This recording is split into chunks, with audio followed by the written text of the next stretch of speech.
Welcome everyone to our webinar today. We're just going to take a few minutes to settle in and let folks get here. We have over 90 people who have RSVP'd for today. So we'll probably start in a couple minutes. So get some water, whatever you need. And just a reminder, we are recording. Also, if folks need closed caption, there is a little button on the bottom of your screen that you can tap for that.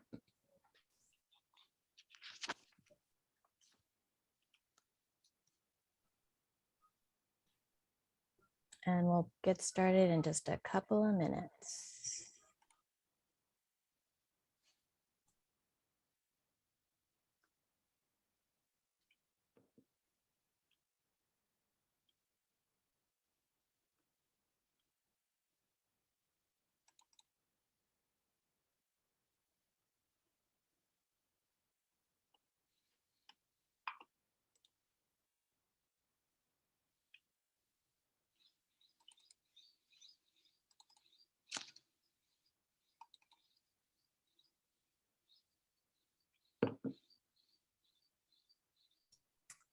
All right, welcome to our webinar today. Can I have our tech folks mute other people? All right, so welcome everyone to our webinar. Today we are talking about the diversity in Bay Area politics. So just recently we've had the census results come out, 2020 census. So we've seen that actually the Bay Area has gotten more diverse, not a surprise there.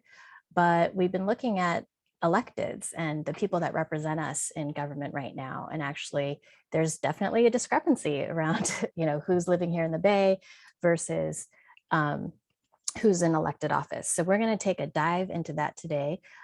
Super excited to be here with PolicyLink, the Bay Area Equity Atlas, and a great panel. My name's Kimi, and I am the director of Bay Rising. We are a coalition of over 30 grassroots organizations in the Bay Area that work together around getting voters organized, talking to each other, coordinated, and really looking at who's in office and trying to get our community members actually able to run or be part of government to make a difference. So our coalition is definitely doing some democracy reform work, and we're involved in keeping relationship to people who are elected in office and just helping with different campaigns year round. So I'm excited to be here. I'm going to be moderating today. And like I said, we have a great panel. We've got some folks, Michelle Huang, who's with the Bay Area Equity Atlas. She's going to kick us off with going over the report and talking about the findings. We have Clarissa Doutherd, who is with the who's the director of Parent Voices and actually ran for office a few years ago.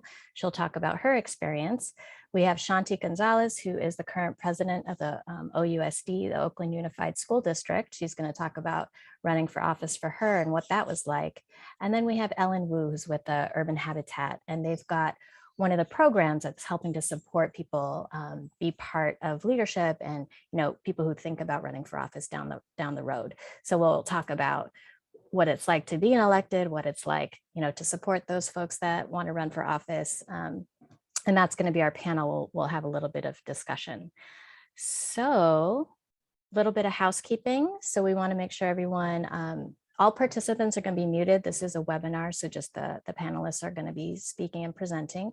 The chat is disabled, but if you have any questions, please use the Q&A function found at the bottom of your screen. So you just click that little Q&A thing. We encourage you to type your question in while you have it, just because we're going to go from the presentation to the panel, and we won't be answering questions about the presentation until after the panel. The webinar is being recorded, as we said, and an archive will be posted online and shared with everybody after. And at the end of the webinar, please take a moment to fill out our short survey. So we really appreciate your feedback. You'll also get a copy of the slide deck. So anything that you saw today and all the things we're talking about will be made available to you. So I think that's all the housekeeping. And I think we're going to now move into our presentation. So I'm going to pass it to Michelle. Thanks, Kimi. Hi, everyone. My name is Michelle Huang. I'm an associate on the Bay Area Equity Atlas team at PolicyLink. I lead our research on the diversity of electeds, and I'll speak to that today. So why are we here? We know that representation matters, and while representation alone does not automatically translate to equitable policymaking, it is important for local leadership to reflect the diversity of the community. And when communities historically excluded from power gain office, they have the opportunity to reflect their experiences and bring community relationships into decision making. Many of our region's biggest problems, over-policing in Black and Brown communities, violence against Asian elders, working class people, and renters being left behind during the pandemic, all of these required community-led voices and solutions. A clear example is the Berryessa market development in San Jose, where in June this year, 6 city council members of color voted to defer the decision on the development plan in support of Latinx organizers and vendors' ability to negotiate for fairer agreements, while the 4 white city council members and the mayor voted against it. In a city that is largely people of color and working class, it is striking that it is only the white city electeds who voted against worker interests. And so this is why the Bay Area Equity Atlas has been tracking this equity metric since 2018. In partnership with Bay Rising, our new report examines the results from the 2020 elections and also includes a new unique analysis on the impact that switching to district-based elections have on the diversity of candidates for city council. And I'll walk us through that now. So the good news is that the Bay Area is making steady progress on political representation. About 34% of top elected officials in the Bay Area are now people of color, up from 29% in 2019 and 26% in 2018. After the 2020 elections, people of color gained 29 additional seats among top elected officials. Yet in one of the most diverse regions in the country, top local electeds remain disproportionately white. People of color are still underrepresented as they make up 60% of the region's population, but only 34% of the top electeds. Latinx and Asian and Pacific Islander residents are particularly underrepresented, proportional to their share of the population. Over 1 million Asian, Black, Latinx residents live in communities where there are no electeds with their racial ethnic background. Looking at Black representation, the share of elected officials who are Black increased from 6% to 8%, but the vast majority of cities, the ones in dark blue, lack even a single Black elected, meaning that 88,000 of the region's Black residents live in a city without Black representation in city council. Progressive policies and bold leadership are required to rectify the decades of anti-Black policies that have created racial disparities in income, employment, educational outcomes. While having more representation does not automatically equate to equitable change, having electeds with the lived experience of Black communities is important in increasing political power and decision-making. And looking at Asian representation, the share of API electeds remained about the same as the previous years, around 10 to 11%. This means that the majority of cities where 765,000 Asian or Pacific Islander residents live don't have an API elected. This is especially concerning considering the rise in violence perpetrated against Asian elders during the pandemic and the anti-Asian sentiment. Visibility and political representation are some ways that Asian American residents can assert public voice and power. However, Asian American communities remain vastly underrepresented among Bay Area elected officials. There were 16 new Latinx electeds after the 2020 elections, increasing the share of Latinx electeds from 10 to 13%. although they are still underrepresented given that Latinx residents make up about 24% of the region's population and is one of the fastest growing groups in the Bay Area. So there are no Latinx elected in the 55 Bay Area cities where 335,000 Latinx residents live. But there are solutions that address these barriers that prevent people of color from accessing political power. In our analysis, we examined how one emerging practice, district-based elections, is working and found that switching to district elections appear to increase the diversity of candidates. So to give a bit of context, over the past 3 years, a wave of Bay Area cities have shifted from at-large to district-based elections. So district-based elections lower the cost of entry for candidates by allowing them to focus time, money, energy, resources on campaigning to constituents of a smaller geography compared to running a costly citywide campaign.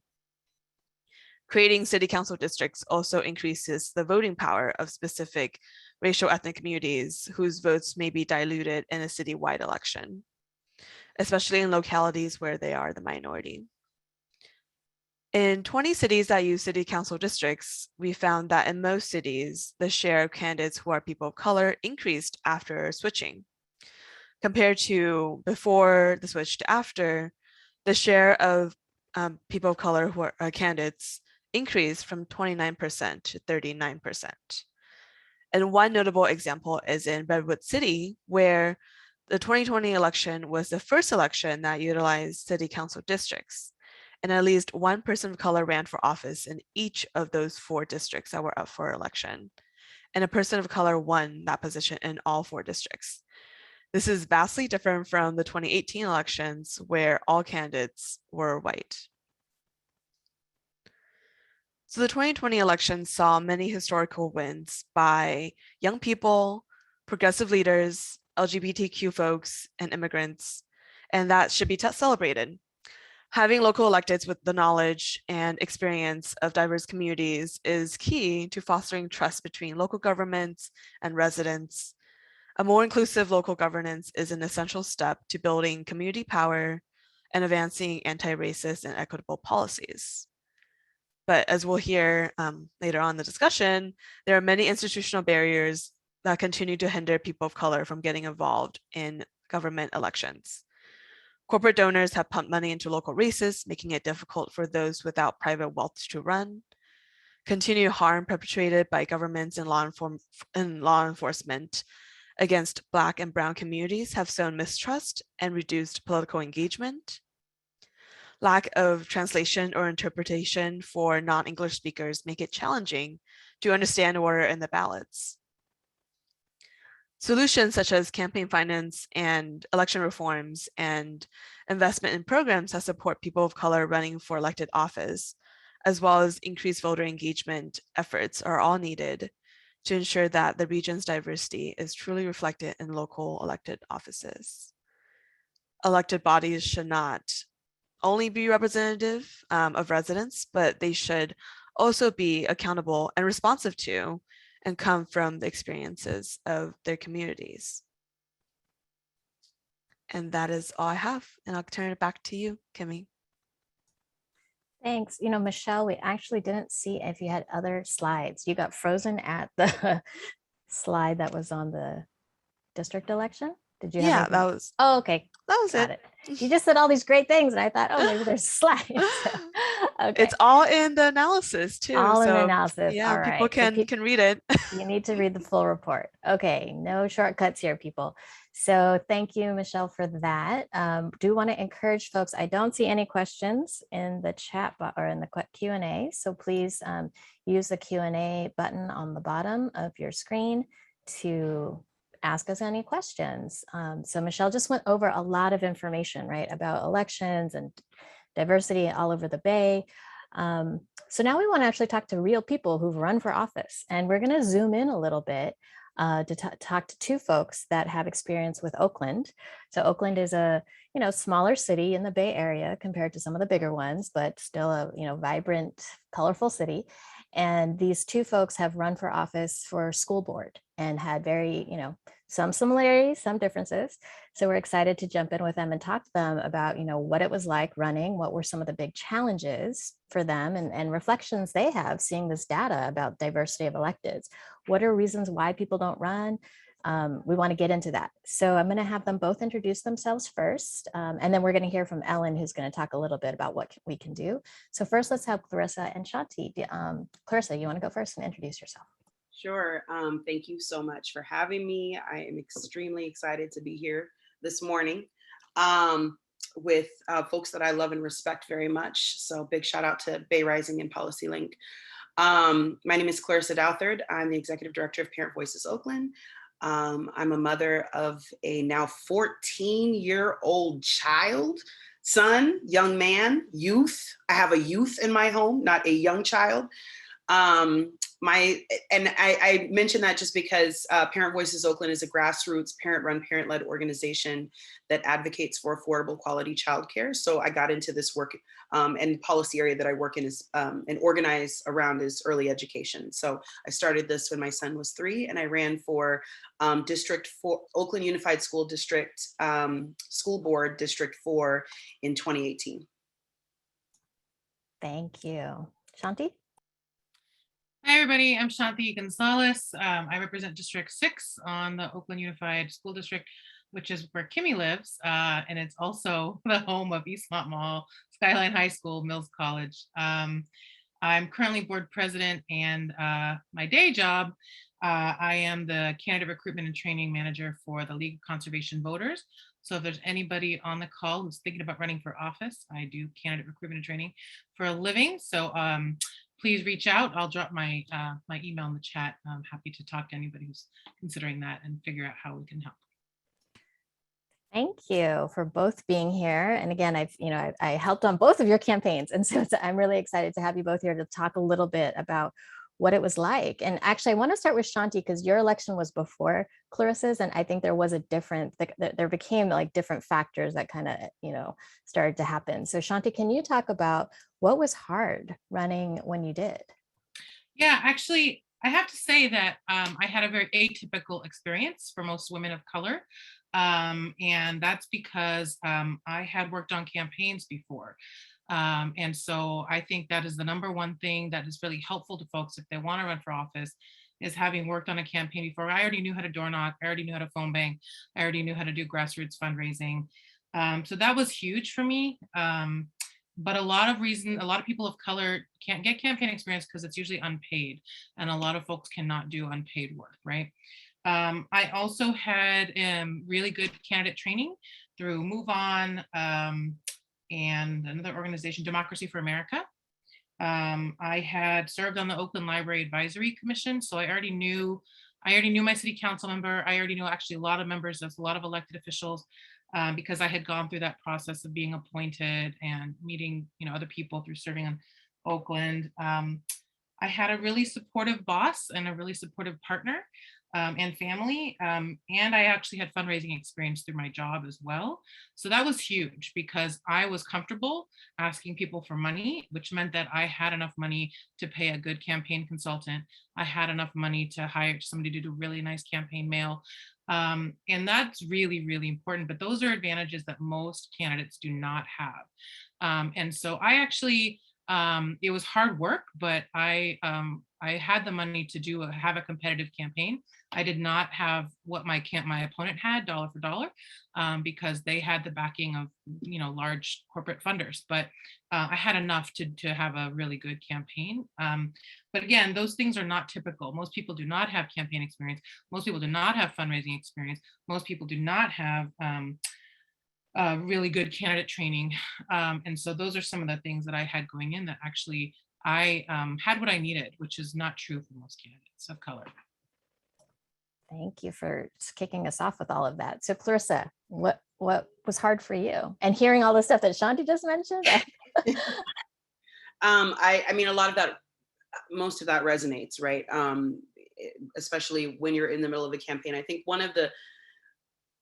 from the very beginning, it was a challenging experience just because the decision to run was such an intense one, right? Just the decision to run the conversations I had to have with my family, thinking about the implications on my work with with the organization that I'm working with, and I would say, you know, it's hard for me to specifically say my son what made it challenging. Of course he was there with me every step of the way, and my son is the reason why I was running, right? So on the one hand, you know, the fact that I am a parent who has a child in a public school in Oakland Unified School District, and I'm witnessing and experiencing, having a very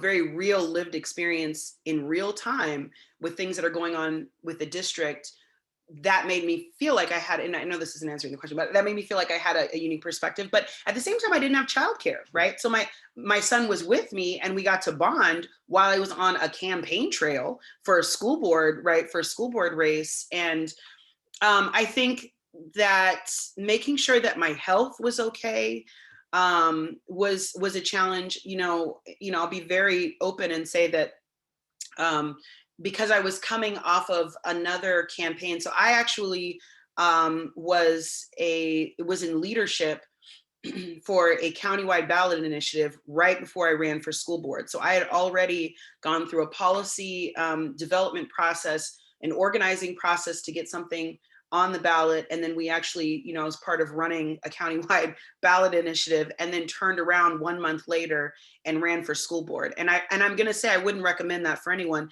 And I also think that we should be talking about, what we are demanding of women of color, what we are demanding of Black women as a movement, as a society, right? What we are demanding, whether they are parenting, birthing, the demands that are placed on our bodies, I think is really critical to talk about and be real about and be honest about. Because whether you're running for office or you're actually in office, because I do work very closely with electeds often, more often than I ever had in my life. And if we can talk about that all day, I do understand the specific strains and stressors due to racism, due to gender, due to gender injustice, and also income inequality, because of what resources are required to be able to be in that kind of position and also to run for office. So certainly all of the fundraising, and it was very difficult. The other thing that was difficult, that was also, I think, a strength. I mean, I think the most difficult thing was just my physical health and how exhausted I was. And we should be very real about that. But the political moment, I think, called for a strong community voice, someone who both worked with community, had direct lived experience, and also someone who is willing to be bold and principled and really talk about anti-Black racism, talk about charter schools, talk about privatization in a way that might resonate with community, and really lift up issues that were seen as wedge issues and very difficult to talk about, and take very strong principled stances. And I was willing to do that, and willing to lose in that way if it meant that we were able to push a broader narrative and message towards a progressive agenda. And that was a difficult decision. These are all decisions that are very challenging. And I think there has to be support. You have to have a movement around you. And so I think, I have to thank Shanthi Gonzales, because she's partially responsible for me being in that situation, as someone who asked, recruited me and talked to me about running years before I made the decision. And also, again, my movement family at Bay Rising, Oakland Rising Action, and folks that really supported me. But, it's very difficult and isolating to make these decisions, and also to really live your values through a process, like through the political process. You said so much in there. I was like, I want to talk about these things. I mean, the idea of childcare, and that you're a mother, and that I'm just remembering, like, childcare right now is not a campaign expense that you can deduct. Like, there's other campaign expenses you can do, and childcare, I think, is a newer idea of, like, women who run for office and have kids. Childcare is a real thing. You said you're on a campaign trail. I remember you had house parties every night. You're out till really late. You're door knocking. You're phone banking. All these things. How is what's happening with your family and your kids, right? And so that is a huge, huge decision. And then the other thing you're bringing in, so it's gender, it's race. There's so many layers to deal with. But Shanthi, do you have some responses after hearing what Clarissa was talking about?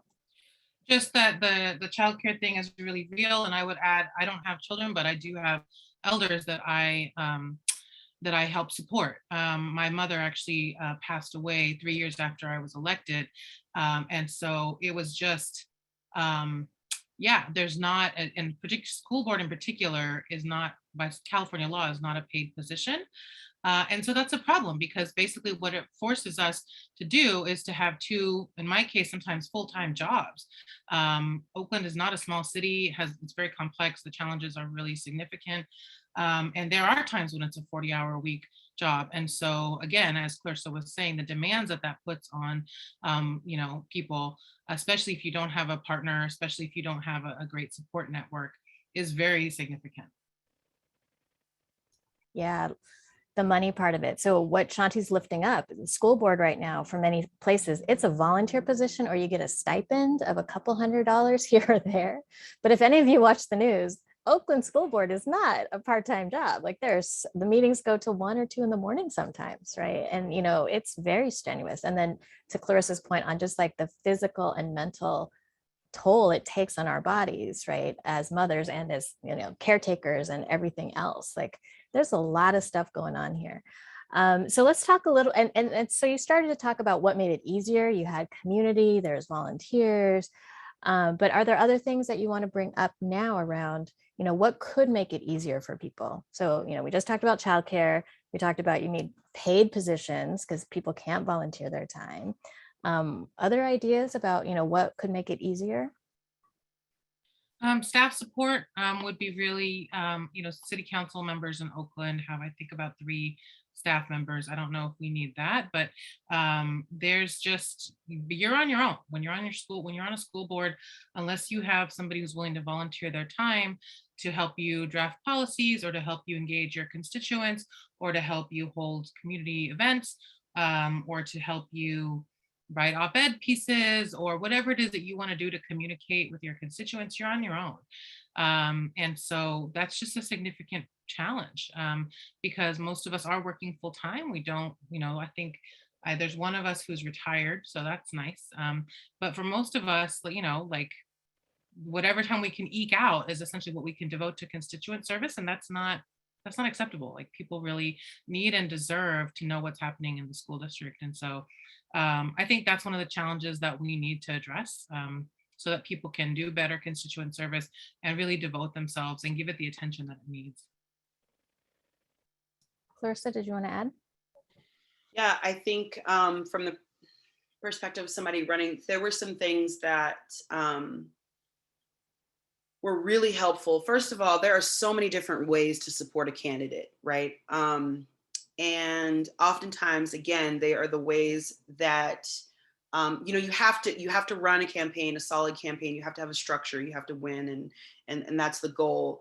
However, bringing in caregiving, because that's the work that we do, and I think we were having a conversation right before the webinar about the way that labor is valued. We have to, I think, similarly in our campaigns, we need to take a look at the way that labor is valued. It is absolutely important, and was critical for me to have an amazing fundraiser sit across the table for me and actually create a program and a structure for me to be able to fundraise, to Shanti's point. I mean, that's a skill that I will have for the rest of my life, right? I know I can cultivate small donors now. I know I can do it, and that should be encouraging for anybody looking to run, right? There are things that you are able to learn and learn to adapt to that can serve you later. However, there are also, just as important as a fundraiser, I think, meals, making sure that, I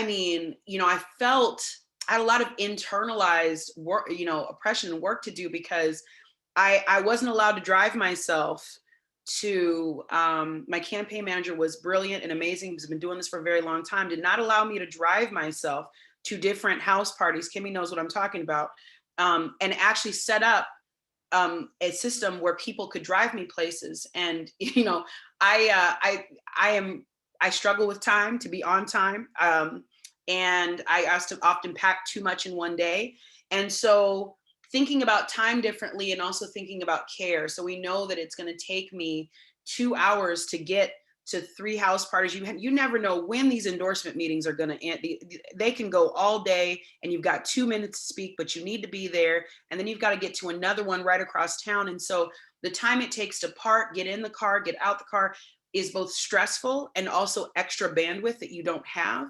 And so, you know, I think with anything, as we look at how do we reorganize post-COVID a society that is more oriented towards care and less oriented towards production and the symptoms of capitalism, the things that helped me were the things that involved care, right? And were able to ensure that I was sustainable. So that was someone saying, I can watch Xavier tonight, or I can help him with his homework. That was getting rides to and from different places. That was someone just talking to me after a difficult moment or something came out in the media. All of those things really are important. And I want to lift up and raise, not just in electoral campaigns, but in issue-based campaigns and anything that we do movement-wise.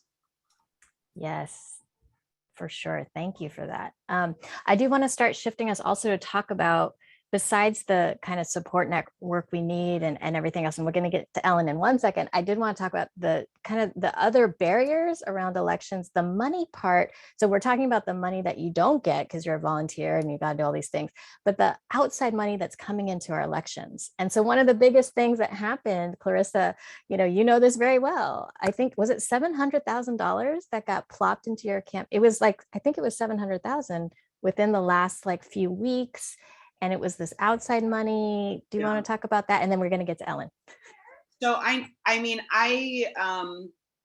can't remember the exact amount. I was trying to, it's all public information, but, you know, there is a very well-known lobby in Sacramento, right? That has a specific agenda around privatizing or privately managed schools that really compete for our publicly managed, public schools. And so a lot of school board campaigns in Oakland and other places, this is not specific to Oakland, but there's a lot of money thrown, especially at the end of a campaign. I got into this fight because money was coming in from Bloomberg, from New York. I mean, that was the first action that I did, and really was paying attention to education justice from this perspective, not just as a parent, but as an activist and someone who was really interested in what was happening in campaign finance.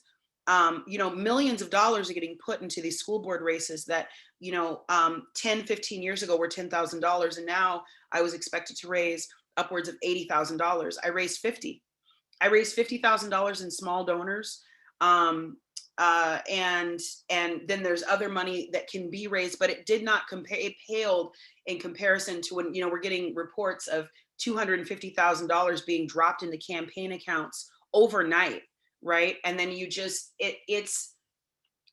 it makes, again, our movement infrastructure and how we organize off cycle, outside, how we engage community around issues and around, the political landscape, so critically important, because we can't do big media ad buys. We're not going to be putting out 5-10 mailers, and those things will happen. And then also what could happen are smear campaigns that we don't have the bandwidth, capacity, time, and resource to address head on. And so that didn't happen to me. But what did happen was an infusion of just lots of money that made it very difficult to campaign, and inequitable. It was inequitable, it was racist, yep. and it was other people from outside of Oakland.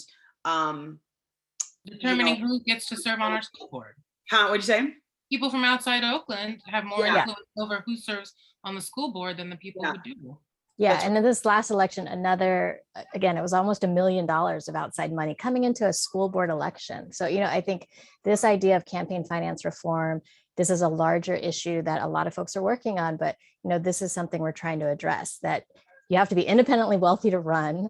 You're going to get all this hundreds of thousands of money against you, the comms capacity, just all these different things that people need now to run. It's just so different from before. I do want to bring in Ellen to the discussion. Ellen is with Urban Habitat. They've got a great program. I'm going to let you introduce yourself. This is going towards what is the pipeline to get people ready for all of this craziness. Thanks, Kimi. Thanks for inviting us to speak about we have leadership development programs, but I think particularly we're going to focus on one is our Boards and Commissions Leadership Institute, BCLI, which was founded in 2009 as a strategy to advance equitable policies. So it's not necessarily a diversifying our policymaker strategies, but they do go hand in hand. And as an example, we've had 12 cohorts graduate, so 12 years now, and a total of 175 alumni that are part of the BCLI network, and 81% of them are people of color. So definitely hand in hand. And then about 59% or 103 of those alumni have been appointed to a board or commission within, after their training or during their training. And very exciting, great timing, we are currently accepting applications for next year's cohort. So it just opened yesterday. You can go to www.urbanhabitat.org and look at the criteria and the application process, et cetera. And we consider it a starting point, a good starting point for leaders who are interested in learning more about how to become a decision maker. And what happens often is they have advocacy experience, and now they have to learn how to go on to get in the inside, right? And hold themselves accountable. So they're learning how to govern, and we're learning how to support them in that, as well as holding them accountable to low-income communities of color. And in particular, I think this is a really, and we've been focusing on this more, an important strategy in the suburban areas where low-income communities of color are being displaced out to, and they're not having they don't have the representation that they necessarily may have more of in the cities, the urban centers. And in particular, we've focused in San Mateo and Santa Rosa. And, because there's such limited capacity there, we're also able to make a bigger difference in our work there. So it's really, really exciting, this, expansion into more outer areas that we're doing. And I'll leave it there. We could talk more. Great, thanks, Ellen. Also want to mention Lift Up Contra Costa, and our partners in other parts of the Bay Area also offer these leadership cohorts and classes to help, bring opportunities for folks all over the Bay. So there's definitely some great programs out there for those that are interested. And I think, so this is part of the, how do we get people ready and support them? We've just been talking about actually running for office, and then what does it mean to be in office and actually co-govern and do all that? There's kind of a whole lot of pieces to all of this to keep people in office. So, Shanti's mentioning all the work that has to happen. She doesn't have any support staff. Clarissa's talking about, all the labor it takes to hold somebody and to help them be healthy and be able to take care of their families and themselves. It's a lot of stuff that needs to happen, and we don't have these things. There's a lot of gaps. So someone in the chat just started to ask about, are there places to actually help financially contribute to candidates? And yes, there is. The California Donor Table is one that is a statewide level, but then in the Bay Area Rising, actually, Bay Rising has a Bay Rising Action. We have a C4 side and a PAC side where we actually work with candidates and actually help with campaigns and people running for office, and we do endorsements. So many of our organizations have shifted. So besides the community organizing that's happening, there is now organizing around candidates, and we have folks that are running for office. Right now, Nikki Bass, who is the president of the Oakland City Council, she used to be the director of one of our community organizations. Carol Fife, also director of a community organization. So we see people who are taking this step towards leadership, coming from the community, and hopefully, you know, we can help support them to keep them there, right? And so that's our next phase of like retention, support.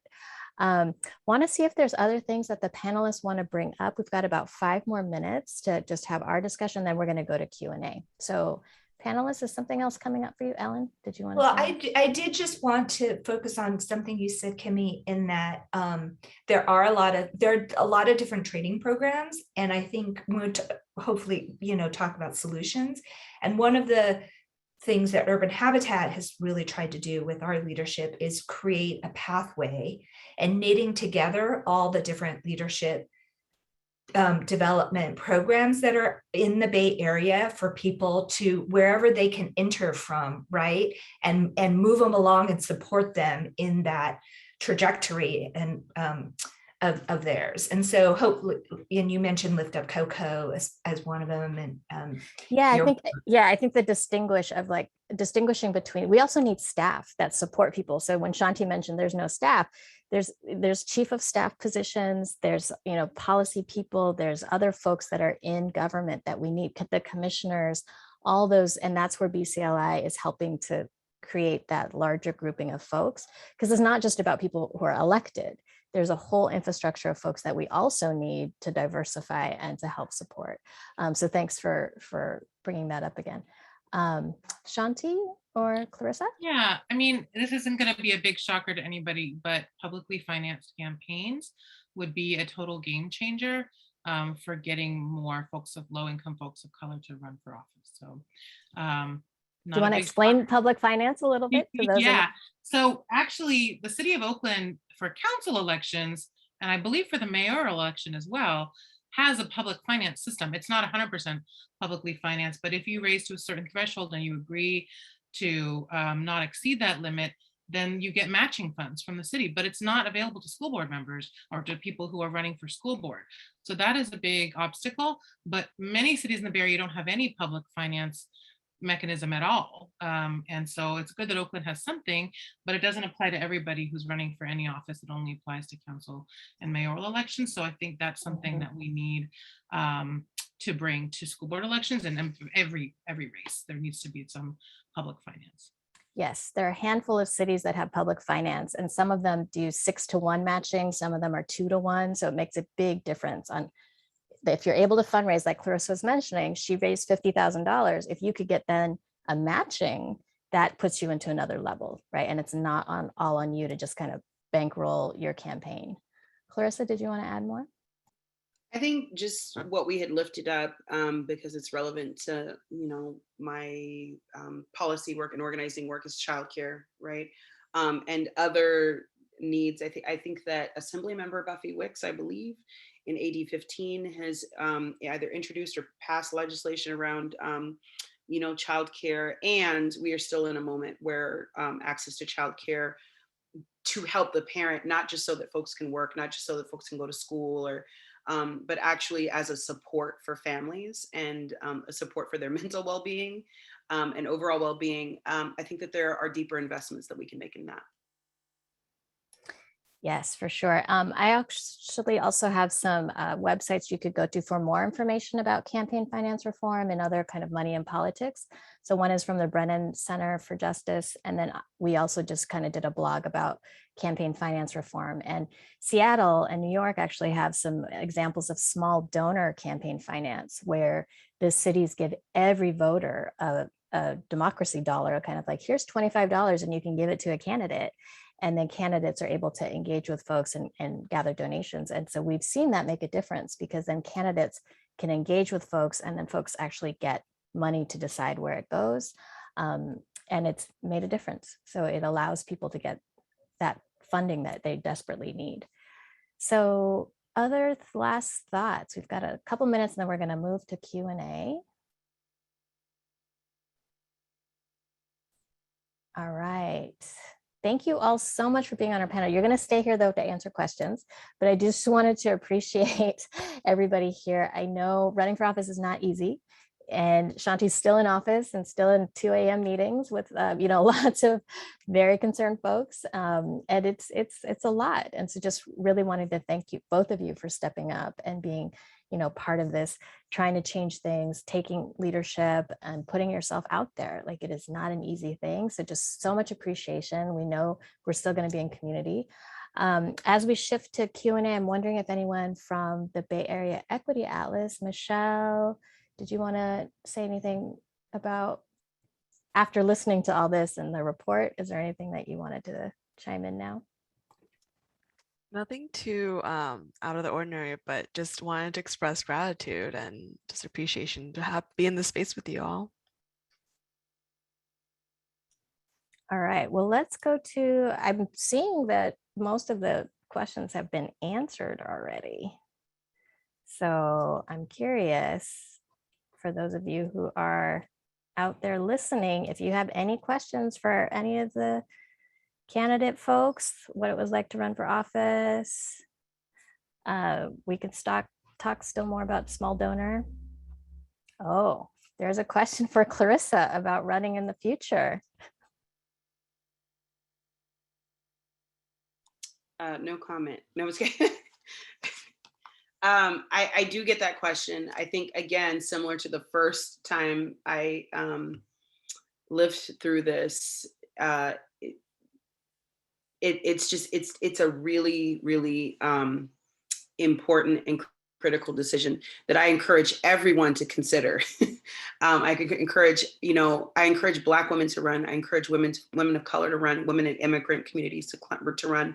I encourage families in the LGBTQ community to run, right? And there really needs to be more, just more representation overall, as evidence in the report. But for me personally, I've been asked to run for multiple things. I think it's an important decision that I'm still discussing with my family. I have to be honest and say that, I'm really enjoying spending time with my child. If that's one thing that the pandemic has brought, is a different perspective and joy, being home with him. So he's 14, he's going to be doing his own thing very soon here, and so I really am enjoying, being extremely present with him. So, but it's not off the table. So how's that for a non-answer, an answer that's a political answer? Excellent. So we'll see. We'll watch out and see what comes for you. Michelle, there is a question around if there's data around school boards and commissions. So right now, for the Bay Area Equity Atlas collection of diversity of electeds data, we're limited to, at the county level, we're limited to county supervisors and district attorneys. And at the city level, we collect data on mayors and city council members. School boards and commissions, I think that's something we're interested in collecting. It's tricky since it's not as consistent across geographies. That's something we're concerned about. So we can compare across cities, across counties, regions, but that is something we're interested in exploring more of. Is also my political non-answer. Yes, there's a lot of data out there. Kimi, there's one thing that I actually meant to mention. I'm sorry, this isn't in response to a specific answer, but I wanted to lift up is that I did not talk about my district, which is actually is actually a bit of an interesting thing. So I think the thing that I want to communicate is that to really, if you hadn't grown up there or if you aren't incredibly familiar, be very familiar about the demographics, do your research about where you are running and who is there, right? So I live in District 4 in Oakland. It is a very dense, it has a lot of registered, there's a lot of density in terms of registered voters. It is a diverse district, but it is one of the only districts that voted in a Republican for office in Oakland.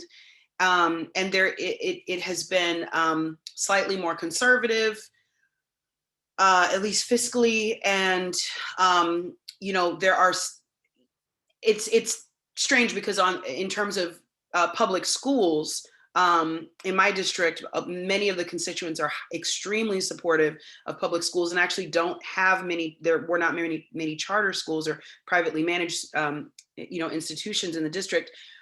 But it is less diverse than other districts. It's so large. It covers a lot of area, and it's incredibly politically active and has a lot there.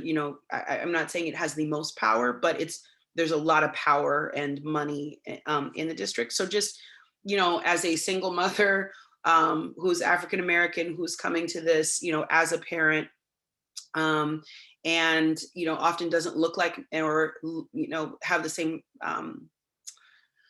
it doesn't look like many of the people that would be voting for me, just knowing how to connect with people, talk to people, and just doing really, really good research. Running a campaign in my district might be different than a different district. So. Yes, thank you. I see a question here about the Bay Area Equity Atlas and the comprehensive economic development strategies planning process. I don't know if there's anyone who can answer this one. We might have to get back to you after, because I don't know if we have a direct answer on this one. Okay. Kimi, I don't know if you see that Antonio Diaz has his hand up. Oh, I don't see that. I don't think that people can verbally, because the way this is right now, I think they can only chat through the Q&A because it's a webinar thing. So only the panelists can speak. So actually participants can't get off mic.